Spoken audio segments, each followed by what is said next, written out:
Toyota demands an apology and also a retraction from ABC News over what it calls irresponsible news reporting about its cars. Let's get more details on this case when we go to our Bloomberg reporter, Ohnsman, who joins us from Los Angeles. And Alan, what exactly is Toyota so angry about here?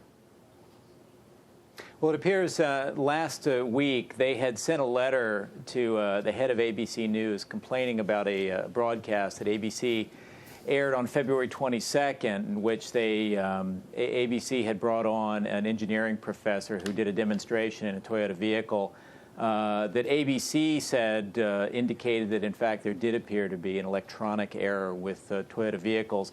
Subsequently, Toyota has questioned that particular test. They held an extensive briefing on this last week.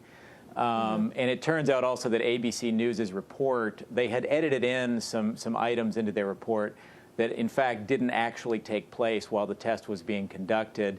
Toyota felt this was highly misleading, and they did ask for a retraction and an apology from ABC News. Thus far, that has not occurred yet on ABC's end. They are still considering Toyota's request. Yeah, Alan, it seems that Toyota is spending a lot of time and a lot of money trying to refute these accusations of its electronic system being at fault for the unintended acceleration cases. But why don't they spend as much time, as much money, maybe probing what's wrong with their cars? Well, I think they would tell you that they are doing that. And so far, we've had a couple interesting developments in the past week. You'll recall we did have reports of runaway Priuses, one in San Diego and one in a small town in New York last week, that did appear to lend weight to the idea that we have electronic problems with some Toyota vehicles causing unintended acceleration. So far, the evidence looks like, both in the San Diego case and now what we're hearing from NHTSA with regard to the New York case, there doesn't seem to be technical evidence right now to show that, in fact, either of those cases were the result of a vehicle defect or unintended acceleration. Okay, Alan, one more question for you. You mentioned the San Diego case. Of course, we just saw pictures of what happened there since the news cameras were trailing this Prius across the San Diego interstate. But what about the New York case? We really haven't heard that much about what happened in that situation. And also, you know, if there's been a hearing involved. Right. At the moment, the New York case, we don't have an official statement from local authorities.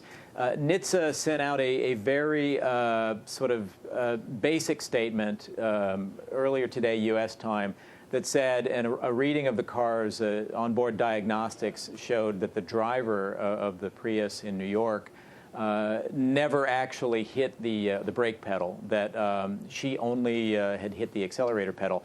Toyota's not commenting on that matter right now. They're awaiting a statement from local authorities in Harrison, New York, that are looking into that case. The National Highway Traffic Safety Administration did put a brief statement out today. No further comment is coming out at this time. Local authorities in Harrison, New York, they're a little unhappy that NHTSA did comment today. They were hoping that all sides would hold off making any comments until the investigation's complete. Yeah, and Alan, one more question for you quickly here. We're talking about the Jim Sykes' runaway Prius that we keep seeing across the TV channels. In this case, Toyota stopped short of calling him a liar, right? Correct. That's right. Yeah. Okay. They did say basically that the data was inconsistent with his version of what happened. Of what happened going 90 miles an hour on the interstate. Okay, Alan, thank you for that update. Alan Ohnsman, a reporter in Los Angeles. We're going to